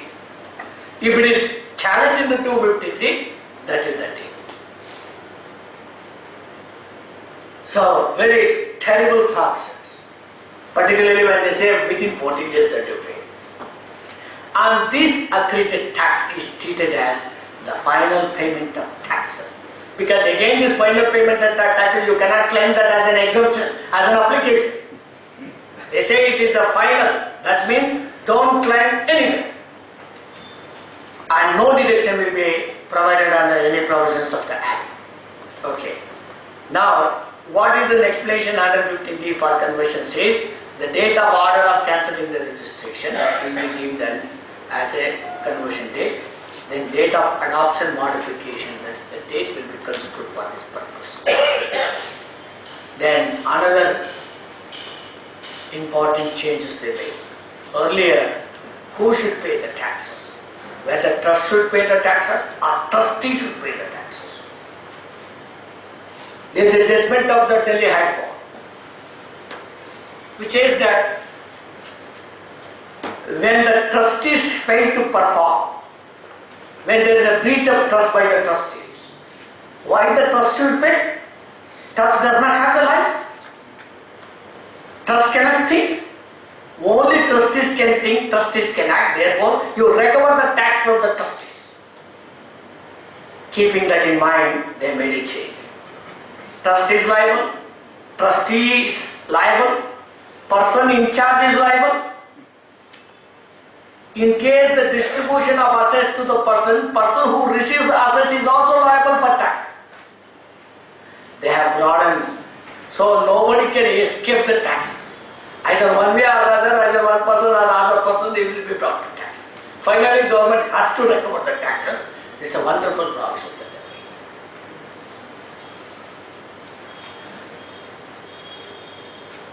So, assessing default is a very important. I think you have to educate your trustees.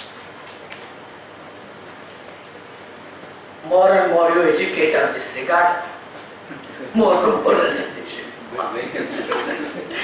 More and more resignation informs.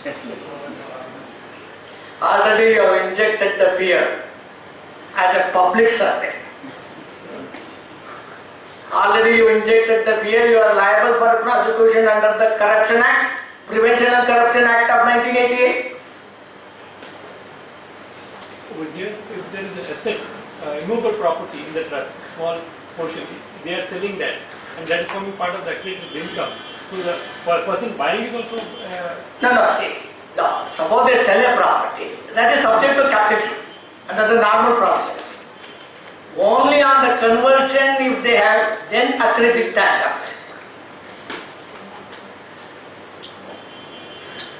I think take some time for the people to look into the real crux of the issues. Now let me come to the taxation. Already we are at 5:05. There are 10 minutes I will wind up, 15 minutes I will throw open for questions. The taxation, how to tax this? If you go to section 164(2),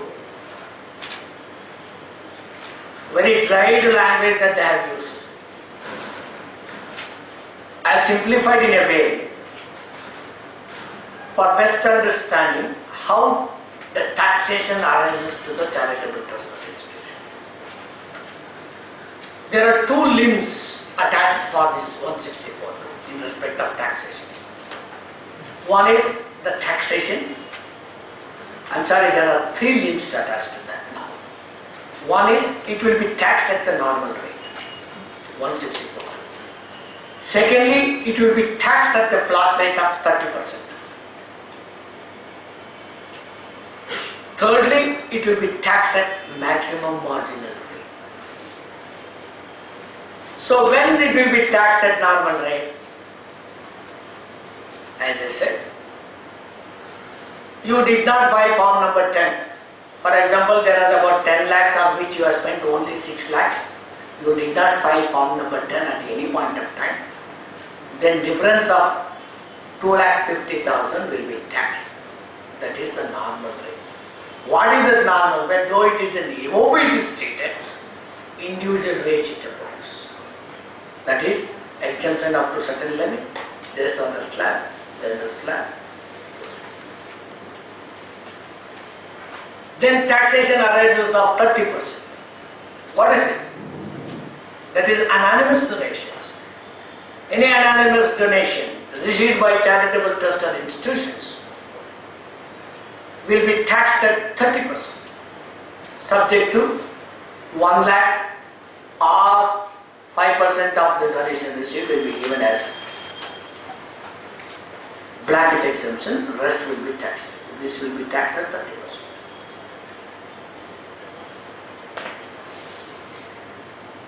So this anonymous donation, just I will share with you the 2 minutes, how this anonymous donation came into the statute book.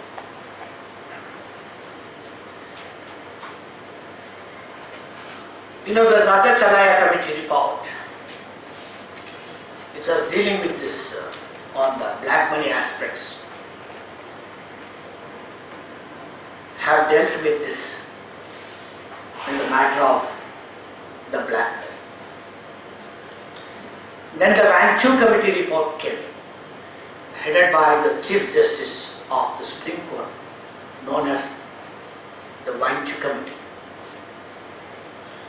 They have looked into various aspects where the black money lies. They found there is a nexus between charitable institutions and the black money. Because most of these charitable institutions, they are shown as a donation, but it is anonymous. There is no name, there is no identity. Whenever they ask whom they have received, they say, we received the money. Whom we have received, we don't know. So they submitted the report saying that this is called anonymous, it should be taxed as high as 65% at point of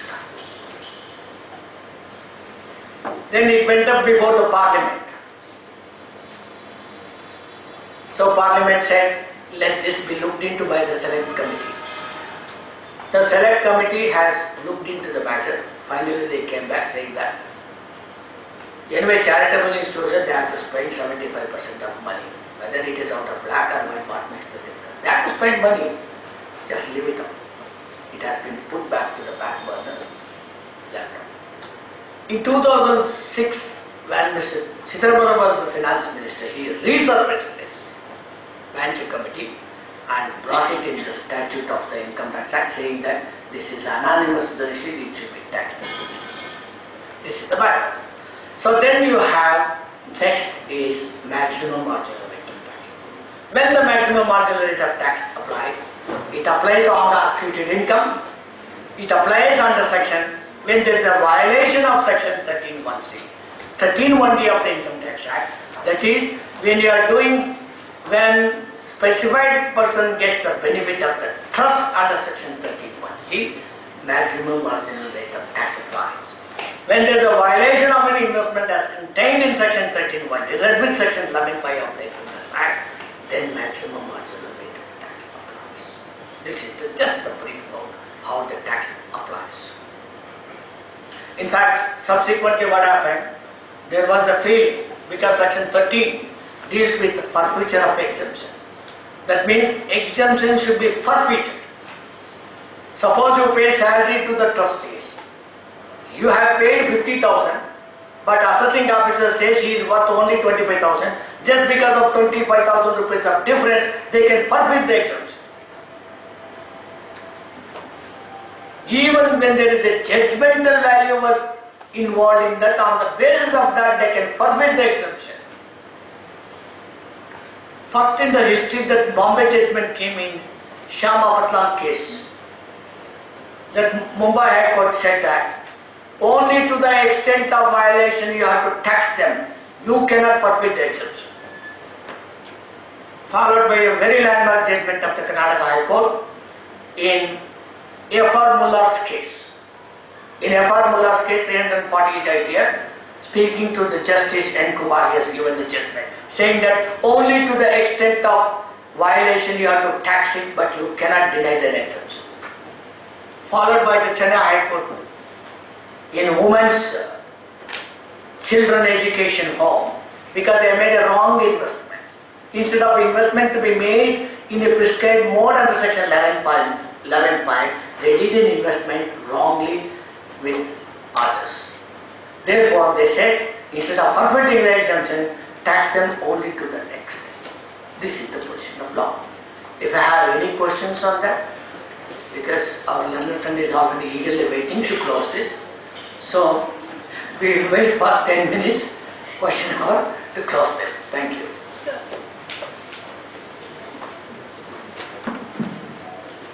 You have a question?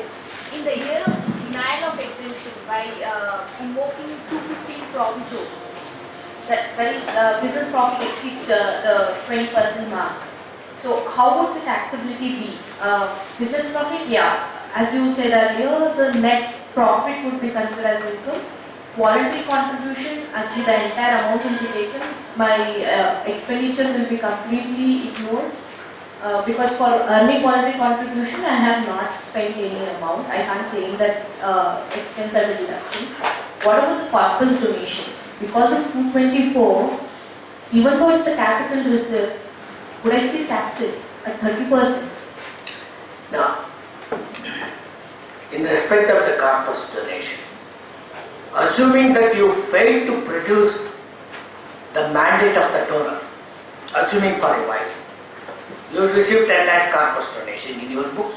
You said that you have received 10 lakhs donation.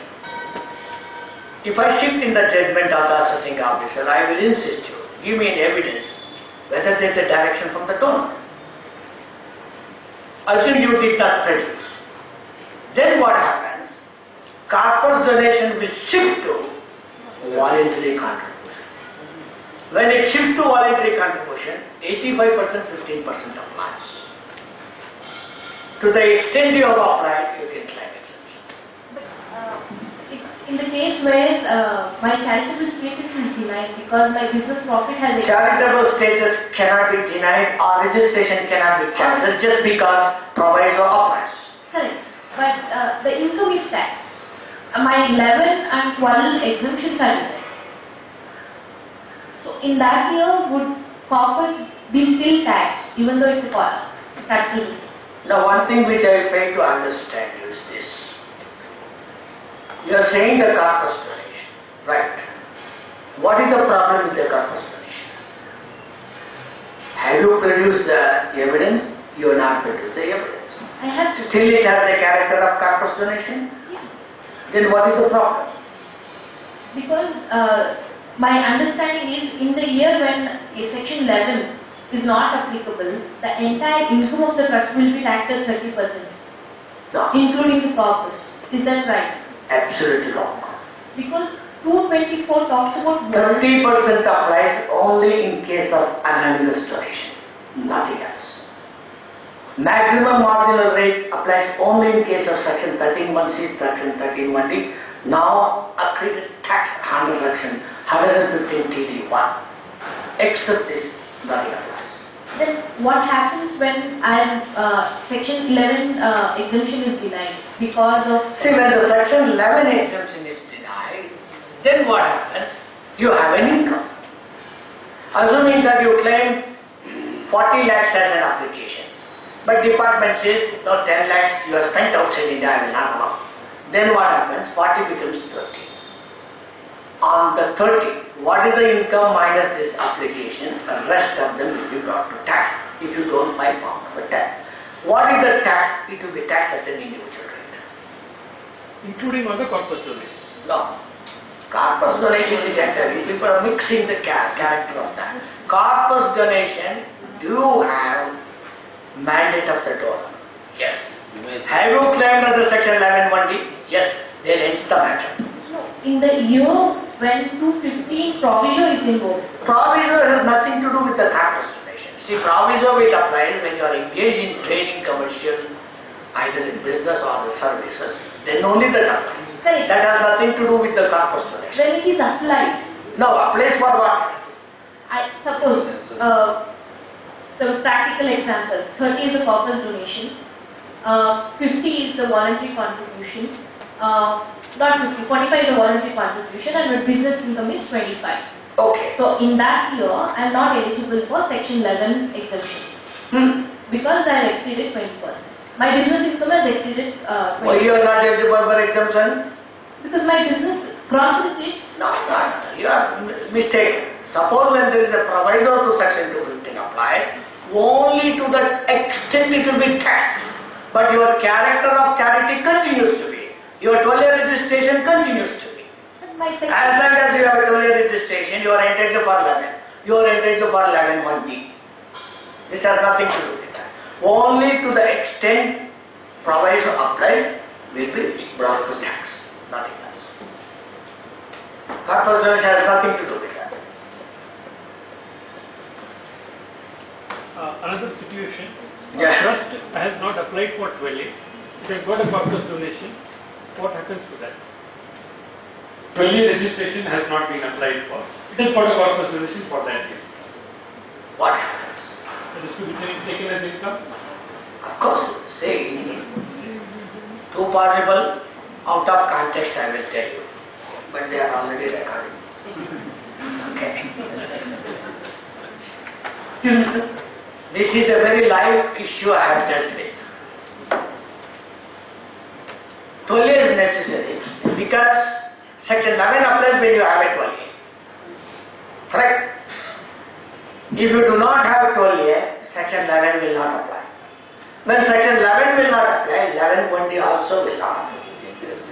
Okay. So therefore, corpus donation you can't claim exemption with 12A. Okay. This is as per the literal meaning conveyed into the act. But out of this, for curiosity argument, what is corpus donation? It is a fund. It is a direction. It is a direction, it is a fund. When it is a fund, it is a capital receipt. Capital receipt can you brought as a revenue receipt? This is what agitated before the tribunal in Calcutta, and the tribunal said that you cannot tax because it's a capital receipt. But still it has not reached the other level, so probably better not to implement this. Okay. So only last question to close.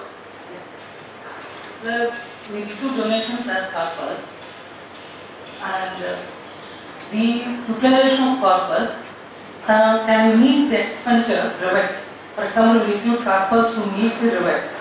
Meet Meet the rebates expenditure. expenditure. Yeah. First, the donor mandate is that, or else, can we utilize the corpus to meet the dipshit finance? Which one? Dipshit finance, for example. Cash losses. I did not get that one. See, the question is like this.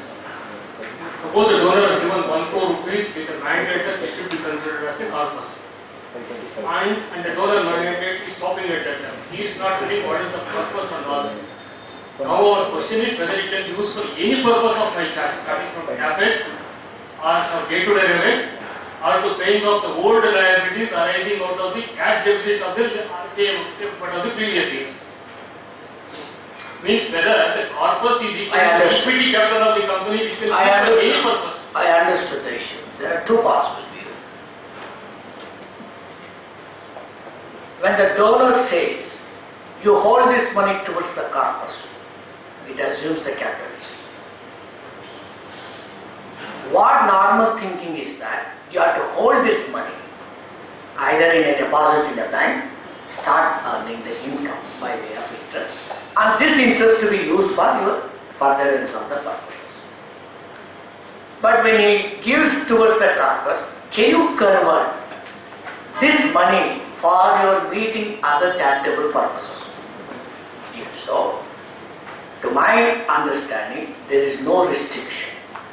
But the amount you have applied for this cannot be treated as an application and again claiming a deduction under section 11(1)(d). This is wrong and this is unethical also. So what you have to do is, showing the balance sheet, corporate donation fund, say 10 crores. Then whatever the expenditure you incur, you reduce from that. Then balance you claim deduction under section 11(1)(d). Nothing wrong with that. Okay? Last one, sir. It's given as a corpus fund. It is given as a 1 minute, please use the mic, please.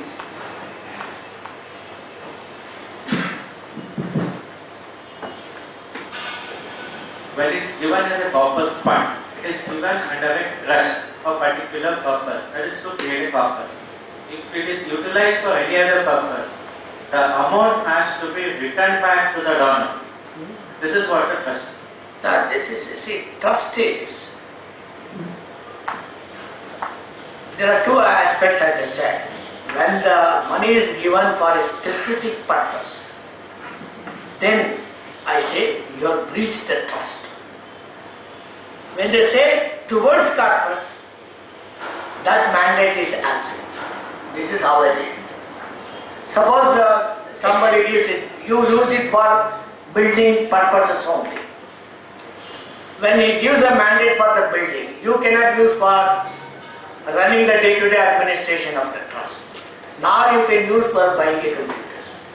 So in such circumstances, breach of trust, in the first instance is what they have got to do. I don't think there is any breach of trust on that. The concept of corpus is to generate a revenue for the future, and the revenue has to be utilized. Sir, It's where not the the fund itself. What is the definition of corpus, sir? Where is the definition of corpus, sir? Please educate me. Where is the definition? We are only implying, we are only importing, not under the tax provisions. Where it is said what is corpus? We are only linking corpus to an authorized, like an authorized capital. What our friend said, like a capital. Capital structure. This is what commonly dictionary meaning says. But what is the income tax provision says? Because we are talking the income tax provision. No? So this is how. See, and ultimately you can use the money towards that. See, corpus they are not defined what is the purpose. But you use for charity purpose, you deduct from the corpus, but what's wrong? That's all. Okay, I thank all of you for such a wonderful hearing. Thank you, sir.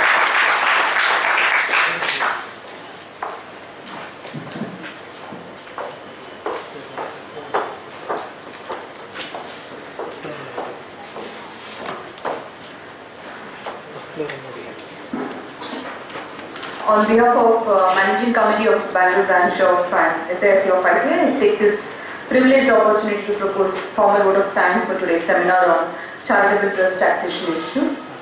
First of all, I thank Dr. Suresh N for taking time out of his busy schedule and giving us an excellent presentation. Big round of applause, ladies and gentlemen. I request CA Geeta, Vice Chairperson of Bangalore Branch, to kindly come on stage and present memento as a token of appreciation to Dr. C. Suresh N. Round of applause.